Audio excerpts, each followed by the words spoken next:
This show is a proud member of the Healing Broadcast Network. Are you annoyed by affirmations? When someone says to you, "Think positively," do you say, I know what you're thinking. Did he say think positively or think plausibly? Well, to tell you the truth, in all this excitement, I kinda lost track myself. But being this is the overwhelmed brain, the most powerful personal growth show in the world, and would blow your mind in an instant, you've got to ask yourself one question. Do I feel lucky? Well, do you, punk? Hey, I gots to know. Was it positively or plausibly? I said, think.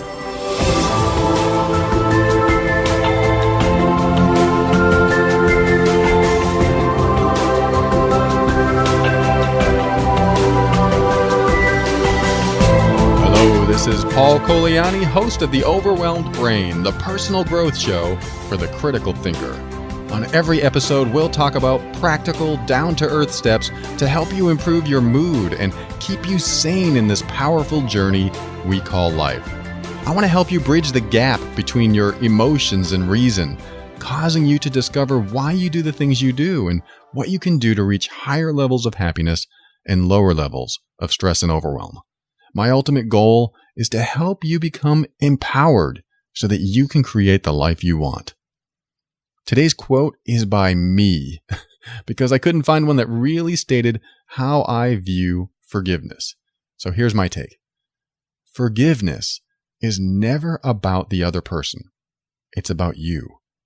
It's giving yourself a break because you ended up in a situation that you've not let yourself live down. Forgive yourself for not being conscious enough to make different decisions.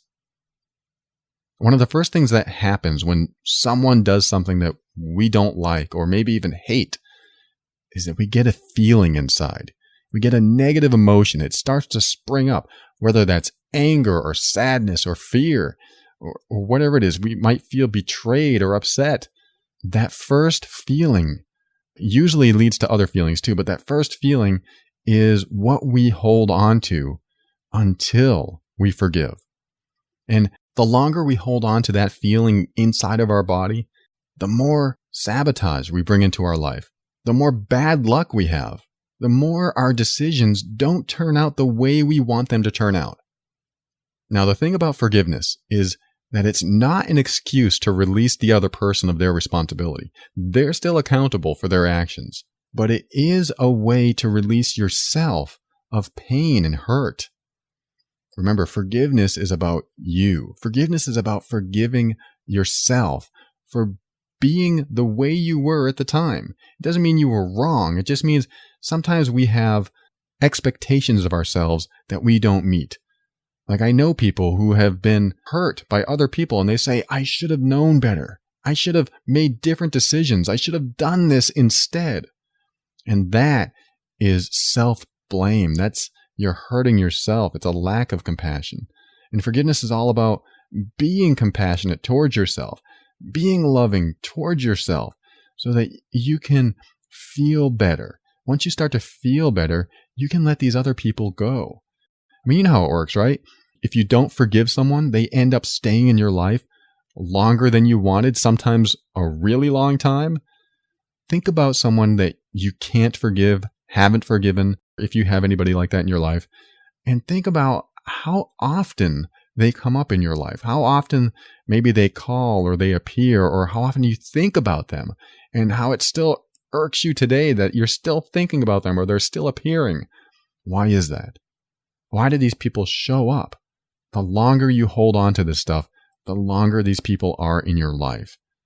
Why? What cosmic reason could it be that these people stick around in your life?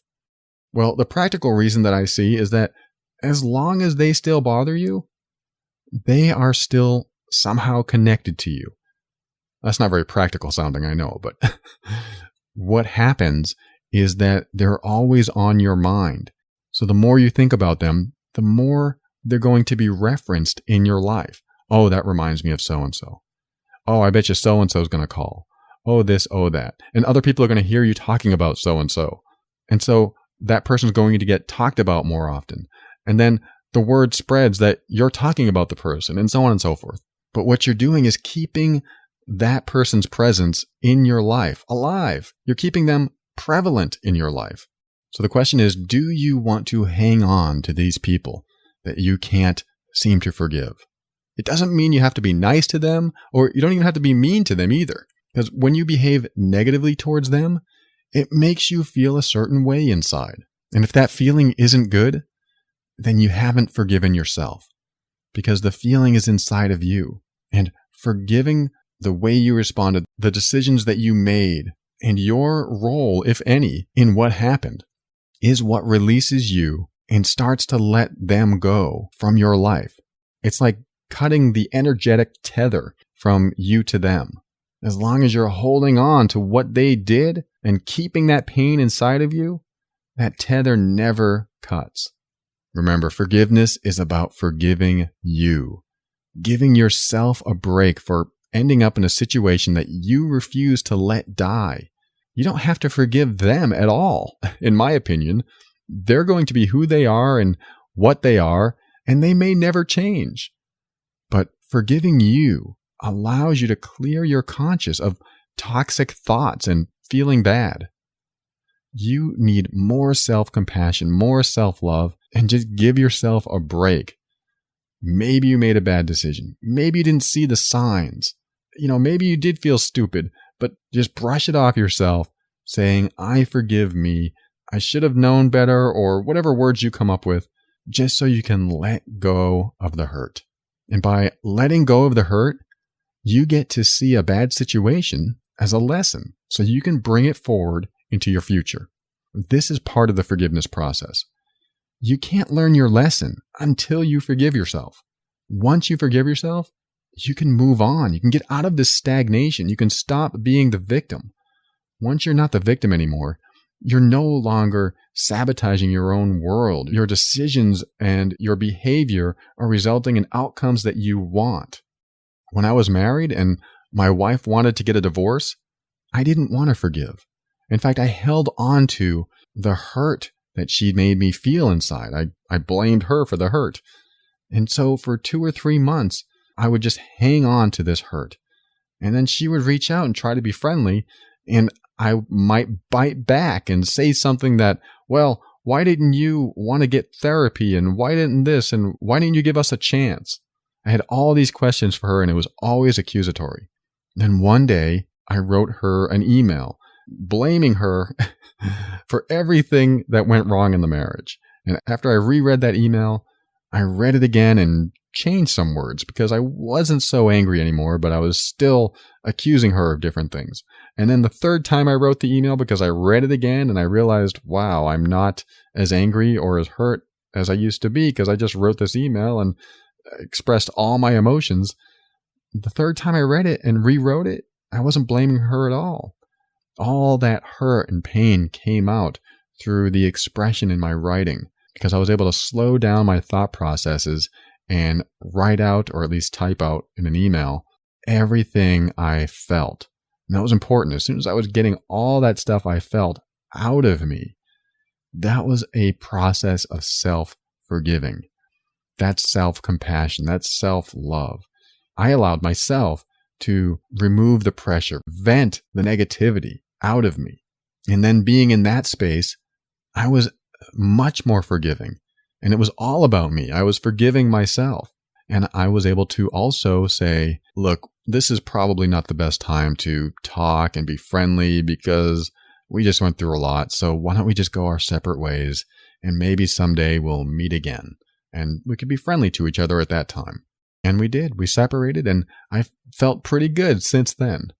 You don't have to be a victim. You're allowed to be a victim, but you don't have to stay the victim. And when you stay a victim, you're stagnant. You don't go anywhere. I would rather have you make empowering decisions so that you can make positive changes in your world and the world of those you love. So if you're in a place of not being able to forgive, don't even think about the other person that you can't forgive or the other situation or whatever happened. think about yourself. How can you be compassionate towards yourself? How can you forgive yourself and give yourself the power to move beyond the pain? How can you give yourself a break for not having all the resources you needed at the time to make different decisions or to see the signs of whatever was going on? Forgive yourself and you can move forward. Let's go to our next segment.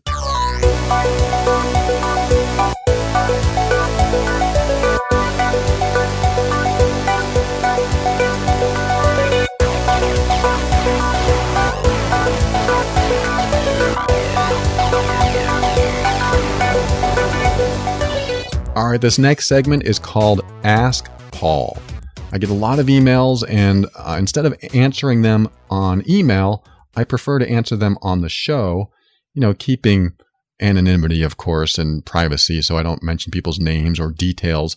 But answering them on the show allows you to maybe learn from someone else's challenges. So here we go. I'm going to read today's letter, which is from a girl that I'm going to call Jill. She says, "Hi, Paul. Recently, I've realized that I have a lot of self-doubt about my life and wanting to be able to have a career that I enjoy that I can also earn enough money from to one day own a home and maybe even a family. I'm in my 20s, still young, but I feel like no matter what I do to try and work towards my goals, something always comes to smash them a bit, whether that's financially, health-wise, or something else. I'm wondering if you could maybe do a show on the fear of failure and feeling doomed to fail and how not to put so much pressure on yourself. If you've done something like that, can you please direct me to it? It would be a wonderful help. Kind regards, Jill." Again, that's not her real name. Well, Jill, one of the first things that strikes me about your letter is that when you make decisions, you don't get the results you want. And I kind of touched upon this in the last segment. When you're not getting the results that you want from the decisions that you make, it usually involves not being in alignment with what's important to you, what's most important to you, what I call your values. When you're not in alignment with your values, you will sabotage yourself. And what I mean by that is if you make decisions based on fear and not what's in your highest interest, you set yourself up for failure.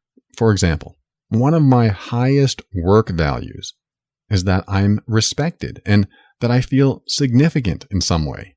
So when I was completely broke, when I was married, we were going to the soup kitchen every morning. It's something I repeat over and over again. There's probably listeners going, "Oh, there's that story again." But it's true. This is a good time in my life because it was a pivotal moment of learning a lesson. And back then, I would go to the soup kitchen every morning and I finally got a job. So this job comes and I go to work every day, week after week. I'm enjoying what I'm doing. However, they misrepresented the position to me. So here I am doing what I'm doing. And then they said, "You're going to go on the phones and be a support person on the phone." And my heart sank because I really didn't want to be a technical support person on the phone. And the job said that you'd only be working with the hardware. That's what I loved. I loved working with my hands. But when they said that, I was like, well, that's not how the job was represented to me. I thought I was only going to be working with hardware and I wouldn't have to get on the phones. And they said, "Well, no, this is how the job is." And I was like, oh, okay. So I felt really bad.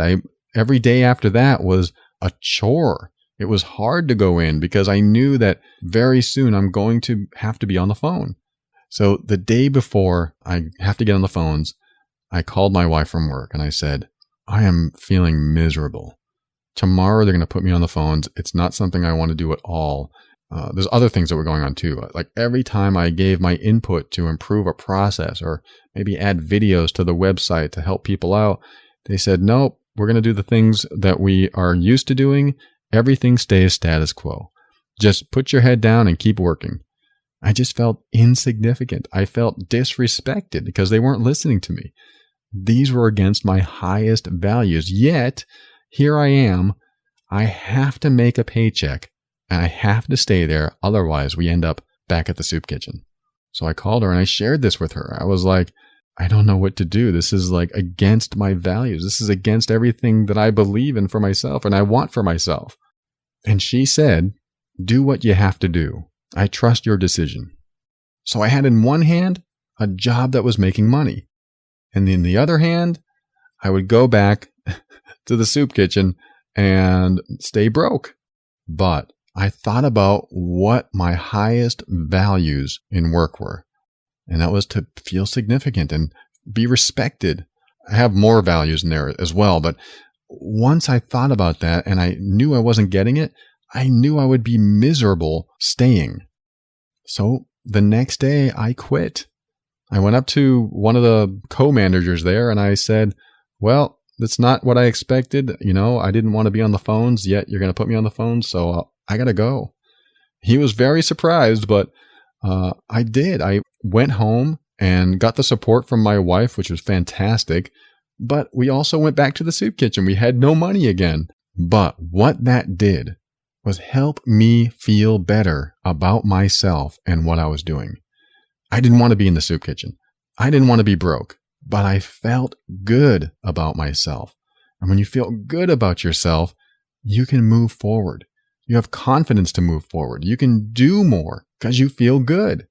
Quitting that job also opened the path for something else to come my way. If I was still working at that job, then I wouldn't have been as receptive or looking for other work. I'd be like, finally, I have work. I'm making money. This is where I'm going to stay. But I opened myself up, was more receptive. And it was very soon that I had another job paying actually double what I was getting. It doesn't always work that way for everyone, but I really do believe that if I had a job that I hated, but I knew I was making money, then I probably wouldn't have been looking for other work because I wanted to avoid the soup kitchen. My decision was, you know what? I'd rather go back to the soup kitchen than stay here and compromise myself day after day. So back to you, Jill. One of the things that stands out in your letter is when you talk about self-doubt. Self-doubt comes from worrying about your decisions because they aren't in alignment with what you value most.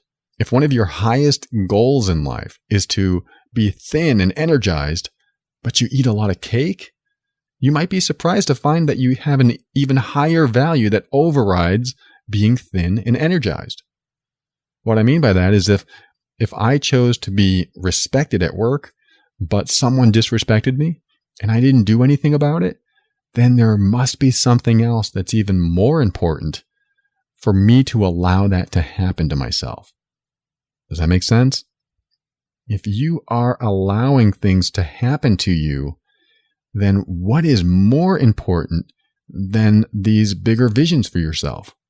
If you have a vision of being thin and healthy in this example, yet a tasty cake comes along, there must be something more important. Maybe what you need to do is think about these two things. Number one, what are you not doing enough of right now? Or what are you not getting enough of right now? And number two, what are you doing too much of right now? Or what are you getting too much of? When you have the answers to those two things and you're able to balance them out, the rest will fall into place.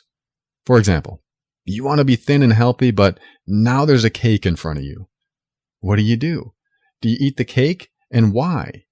Why would you eat the cake? Oh, it tastes so good, and I just want to sit here and relax and watch TV and eat this cake. Well, if you say something like that, maybe you're not getting enough comfort in your life. Maybe you're not getting enough sleep in your life. Maybe you're not getting enough self-nurturing in your life. And then eating that cake feels self-nurturing. And how about what are you doing too much of? Maybe you're doing too much work. Maybe you're doing too many dishes every day. Maybe there's something that just feels overwhelming or too much and makes you tired all the time so that you don't get the comfort. You don't get the sleep. You don't get the rest that you really need. Because when you're in more balance in your life, then you're not so tempted by things when they come along. If you came home from work every day and you felt no stress and you just felt good about going to work, then you probably wouldn't be, again, using this food example, enticed so much to eat a cake. You would enjoy it as a snack or as a special occasion, but it wouldn't become a medication for you. Like some people will come home from work and want to drink just to medicate, just to relax, to unwind. I'm not saying there's anything wrong with that. If it's not a problem in your life, then it's not a problem. But if it overrides the values, what's most important in your life, if it overrides those values in your life, then it's time to consider what you're doing too much of and what you're not doing enough of, what you're getting too much of and what you're not getting enough of, so that you can start making these balances in your life, so that when you do have a hard day one day, that you are more balanced to make the right decisions for yourself. I hope that makes sense. Now, you talk about fear of failure. Now, fear of failure is really about fearing who you are when you fail. I mean, everyone fails, but who do you become when that happens? Do you become the person that gets up and says, well, damn it, I'm going to try it again? Or do you fail and stay down feeling defeated? I used to skateboard when I was a kid. I did it for quite a few years. I would fall 100 times or more trying to land the same trick over and over again. And it would hurt. But I would still go back, sometimes day after day after day, trying to land that trick. I would fall on my butt. I would fall forward and hurt my wrists. I would scrape my knee up because the board would come up and hit my knee and my shins. My shins were always beat up. But I kept doing it over and over again, even though I kept failing over and over again, because I had an attitude of, well, damn it, I'm going to get up and try this again. I'm going to make this work. It really depends on your philosophy of failure and success. If you fear failure, then you also fear success.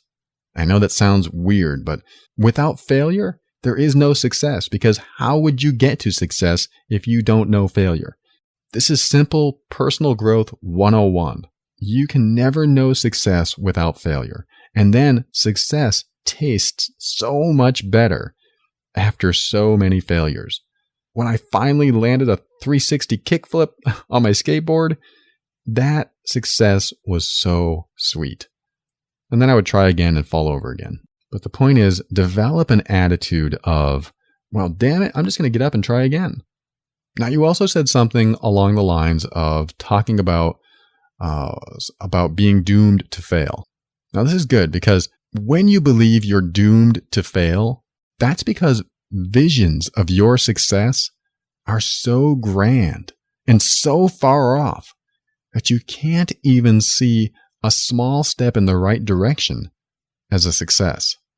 I usually give the opposite advice than a lot of teachers. I say, don't make a vision so grand that you set yourself up for disappointment. Make a vision so easily attainable that when you achieve it, you celebrate. If you want to lose 5 pounds, lose 1 pound first.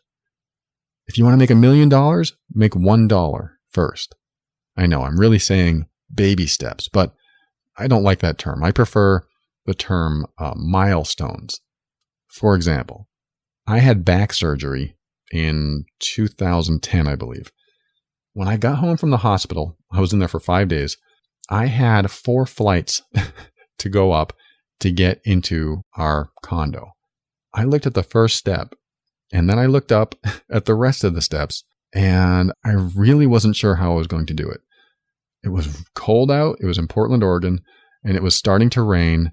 And here I was at the bottom of the stairs, just had my back opened and worked on, and I got this titanium rod in there now, and I'm scared to take the first step. But I looked down at the first step and I said, if I can make this first step, I can make it all the way. I didn't make the goal the top step. I didn't make the goal the 4th flight. I made the goal that first step. And so I lifted one leg, put it on the first step, and then pushed my way up, and I made it. I made the first step. I just knew it. Once I made that first step, I knew I could make the second one. And that became my second goal. I made that second step, and I made that third step. And then pretty soon I was on flight 2, and then flight 3, and then I was at the top of the 4th flight of stairs, I made it the entire way. My vision was to make the first step. I knew once I made the first step, I could make it the rest of the way, because if you could do it once, you can repeat it. Now, I'll end my reply to you with this. All the pressure that you're putting on yourself has to do with a vision that you really don't believe that you can achieve. Otherwise, it wouldn't feel like pressure. It would feel like progress. Even the failures would feel like progress. Every time I failed doing a trick on my skateboard, I learned something a little different, a little nuance with my feet, a little nuance with my balance. Those learnings I took into the next failure, until it became a success. Now, the way you make sure that you make progress is to use the FOCUS acronym. FOCUS. Follow one course until success. If that means letting something else go for a while so that you can focus like a laser on something else, then that's what you do. That's what I had to do. Last year, when I was writing my first book, Clear the Path to Happiness, I decided to say no to everything else that came my way. I'll tell you what, when you focus like that, when you focus like a laser, very tempting things will come your way. I don't know what it is, but as soon as you decide this is the only thing I'm going to focus on from this point on, I'm going to say no to everything else, then very tempting things come your way. So you have to learn to focus. This is what I did with my ebook. When I started my ebook, one of the first tempting things that came my way was to speak at a business conference overseas on a tropical island. It sounded fantastic. I wanted to do it, but at the same time, I knew if I stopped this, it would be just another thing that I stopped and never finished. So the temptation came and I said no. But guess what? I finished my book. This is what you need to do. If you focus and follow that course until you're successful, you'll achieve things. You'll be a success. You'll have no choice because you'll be saying no to so many other things. Anyway, that's my reply, Jill. I hope that helps you and anyone else listening. Thank you for writing.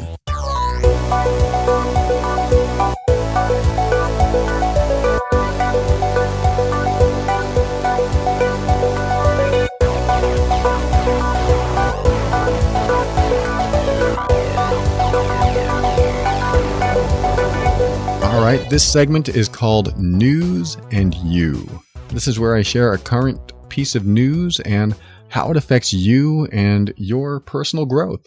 So today's news is John Gibson.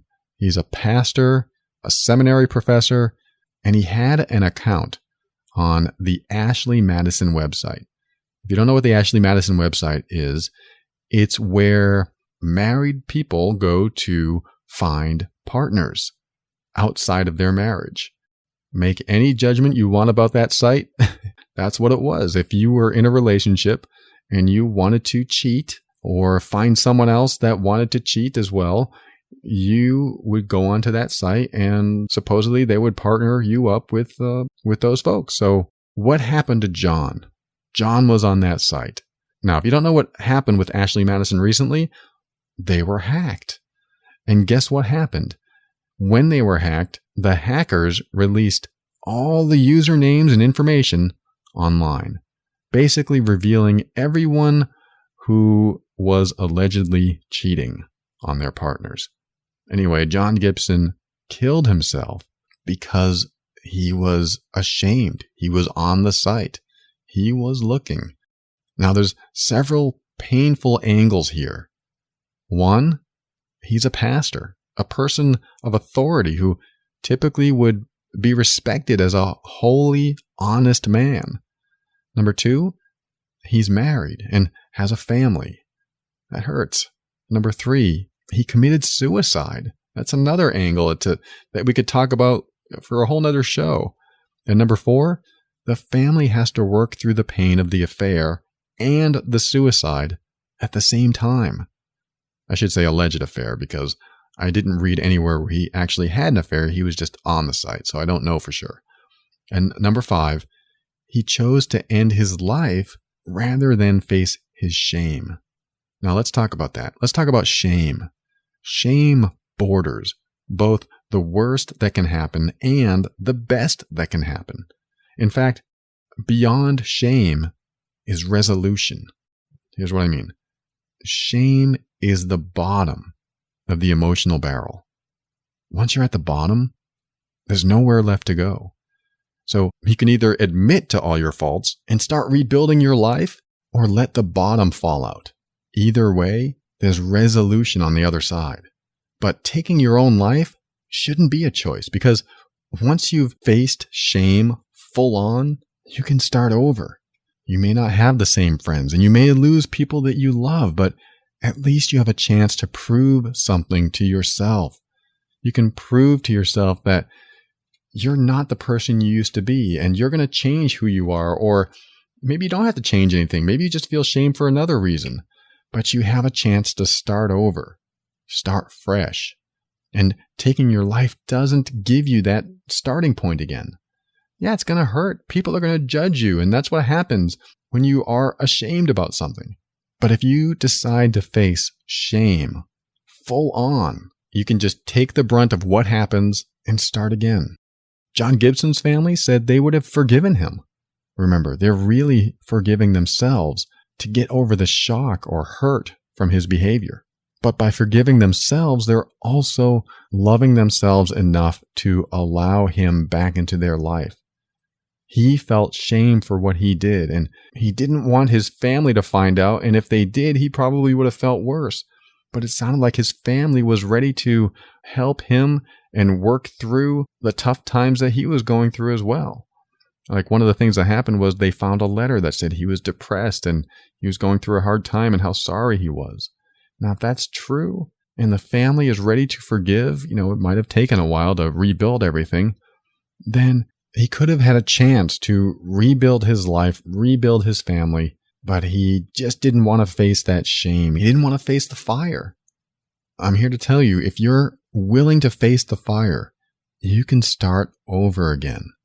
It may hurt. It may feel awful, but that awful doesn't last long. You go through it, and it's going to feel a lot better afterward, even if you still feel bad afterward. If you're willing to go through the quote fire, then there's some sort of resolve on the other side, because there's nowhere to go but up.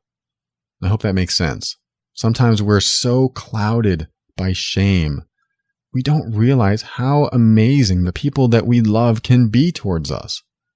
They may not like our behavior, and they may not want us in their lives right away, but they most likely don't want us dead. Shame causes us to hide the truth from others so that we can avoid judgment.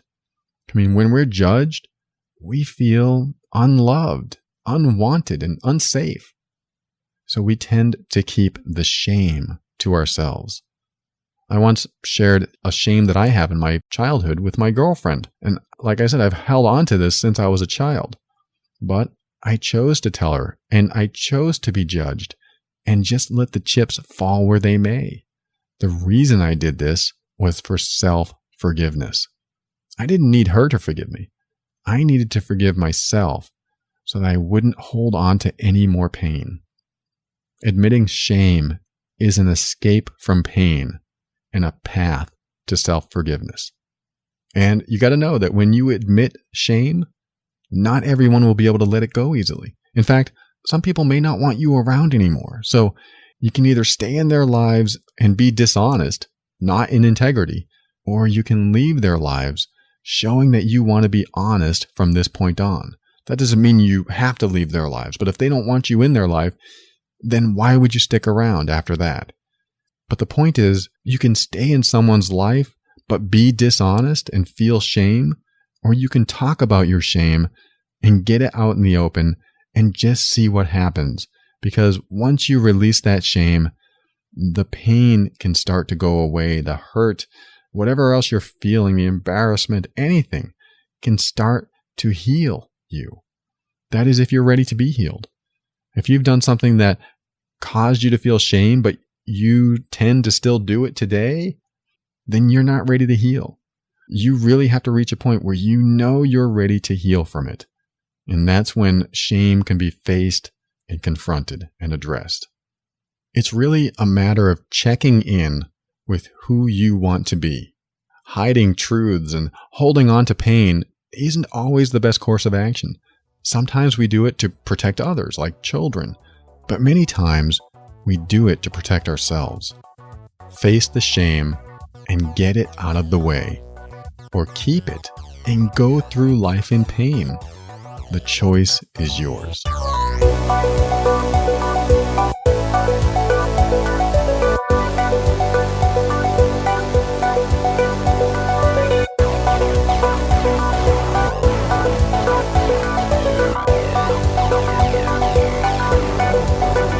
So this next segment is called What's on My Mind Right Now.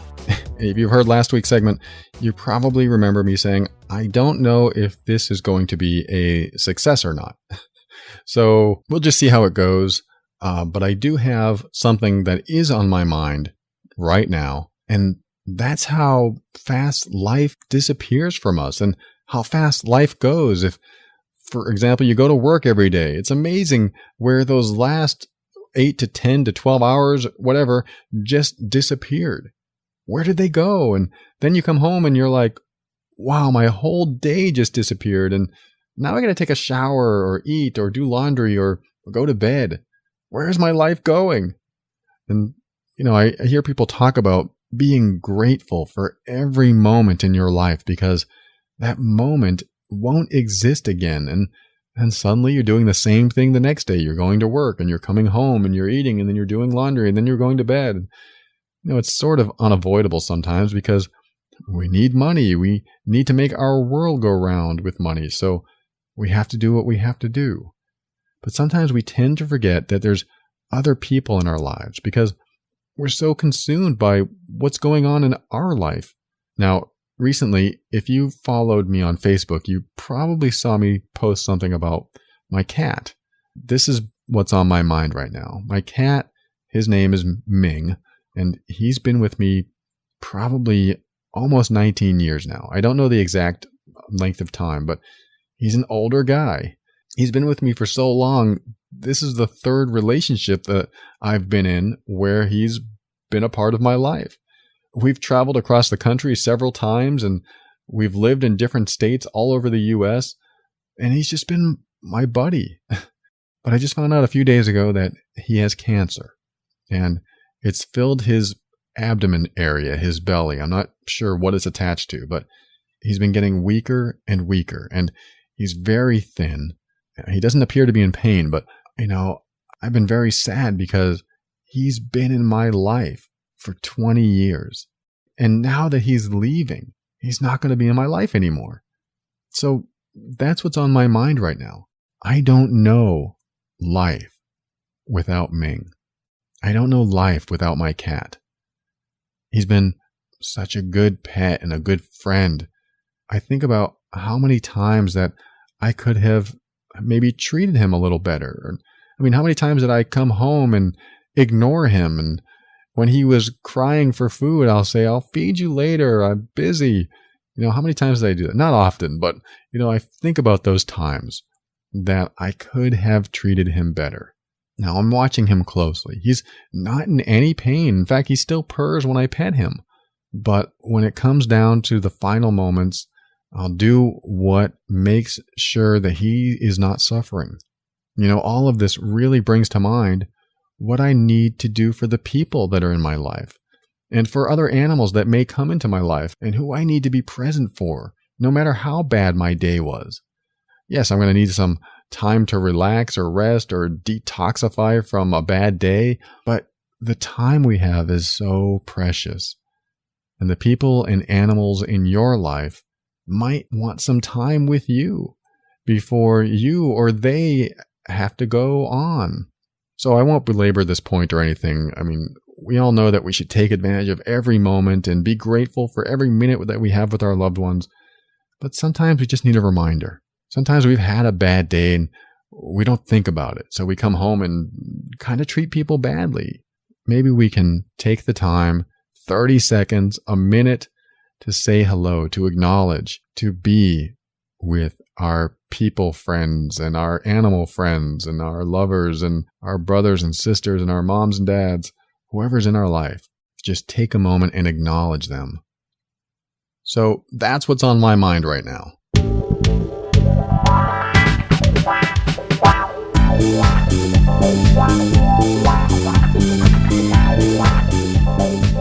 And before we end the show, I have an announcement about HBN. That's the Healing Broadcast Network. As you know, the Overwhelmed Brain is a proud member of the Healing Broadcast Network. So if you're a coach, counselor, or healer of any sort and want to grow your practice and expand your reach in the world, consider joining the Healing Broadcast Network at healingbroadcastnetwork.com. You'll not only have access to experts and resources that'll help you grow your business, but you'll be with people that will stop at nothing to help you succeed. Visit healingbroadcastnetwork.com.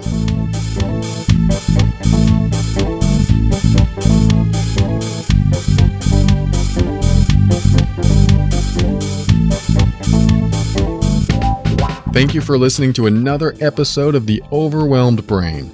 I thank everyone who has purchased a book or a worksheet, left a review, or used the Amazon link.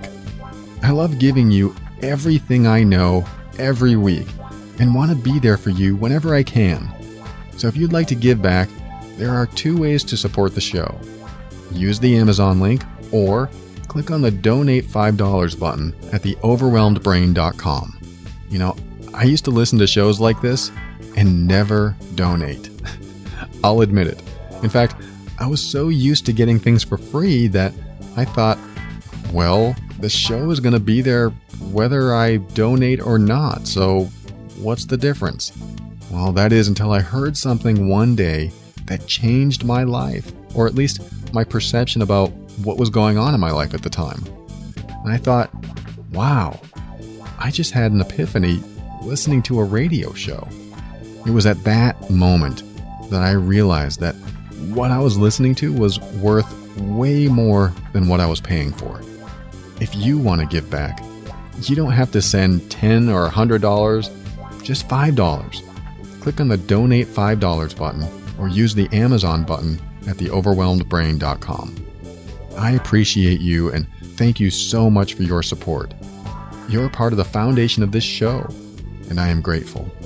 You know, we talked about forgiveness and shame and all these things that don't feel very good. But once you forgive yourself, you really do open a path of healing. I remember for the longest time, I didn't forgive my stepfather. Now, I didn't even know I didn't forgive my stepfather because I didn't even know I had anything against him. I was in my 30s. This is sometime in 2005, near the end of my first long-term relationship. After that relationship ended, I started getting depressed. And, well, actually, before that relationship ended, but this depression got worse and worse. And then I met who would be my future wife. And she was this high-energy, happy person who met this low-down, depressed guy.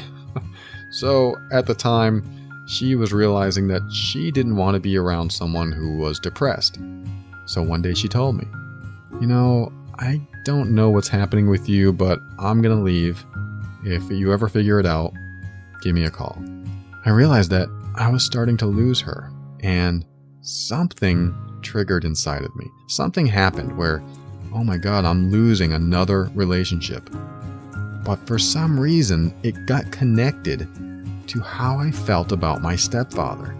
I know it's strange, but you know, pain knows pain. And when that happened, my stepfather came to mind, and I realized why I've been depressed and what's been going on in my life, why I've been not as happy as I could be and suddenly getting more and more depressed. It was because I had a hatred for my stepfather. And that came as a complete surprise to me because I really thought I loved him. I love my stepfather no matter how bad he's been to us because, you know, he's my stepfather, kind of my real father, but not really. But it turns out I really hated him. And I didn't know this. I thought you were supposed to love people. I didn't know I had all this hatred inside. So once I realized that, I started crying hard. And I collapsed on my knees, and my girlfriend was there, and she was sitting down, and I put my head down on her knees, and I was like, I hate my stepfather so much. And I was really venting a lot of years of anger and hatred. And, I'm not supposed to hate people. I'm supposed to be above that, but I wasn't. I wasn't above that. And I don't think you can be above emotions. Emotions just are. They're there. They're there for a reason, and they need to be expressed and resolved. And that's what I did that night. I resolved something. It wasn't everything, but I resolved something. The hatred came out, and suddenly I was free, at least a little bit. Not free of the depression, but it was the first step towards freedom from depression. That hatred disappeared after I expressed it. And then I was able to love him from a whole new place. It didn't mean I wanted to be with him. It didn't mean I wanted to hang out with him and be buddies again. It just meant, hey, you know what? I love you. Stay over there. And that was the healthiest decision I've ever made. And I kept him out of my life, and I've been a lot healthier since then. And of course, my depression ended in about 6 to 8 months after that, because I realized that the more I expressed what was really going on inside of me, the more it disappeared. You know what depression is, right? Depression is when you feel a bad emotion, something negative, and instead of honoring yourself and expressing it and saying, hey, you made me feel bad and this is why, you swallow it. And every time you swallow that bad emotion, it builds inside of you and makes you more and more numb. And pretty soon, when you're depressed, you don't feel much of anything. You don't feel any emotion. You don't feel happiness. You don't even care. You don't want to get that way. And if you already are that way, what are you holding on to? It's time to let that go. Is there shame? Is there embarrassment? Did you not get enough love? I mean, what's going on inside of you that maybe you can release today? I know, I make it sound so easy. Just release it. When you can see where you fit in, your role in anything that goes on in your life, even when it's all about other people and what they did, what is your role? What are your emotions? How are you connected? How are you involved? And can you let those things go? I was involved with the downfall of my marriage in many ways, and when I finally admitted those ways and expressed them and just allowed them to be what they were without blaming, I was able to heal. And that was my path to healing and forgiveness. So what is your path? What can you do if you have any anger or sadness or fear or anything that you're hanging on to? What is your role? What are your emotions? No matter what the other person did, what can you do to let those go now? What can you do to take responsibility for how you feel inside without blaming? The way I did it was write a letter, and I rewrote it, and then I rewrote it again. Writing works because it slows down your mental processes long enough so your brain doesn't fly by the emotions that are going on. So take that step into your power and be firm in your decisions and actions so that you can create the life you want. When you do this, you'll discover something about yourself that I already know to be true, that you are amazing.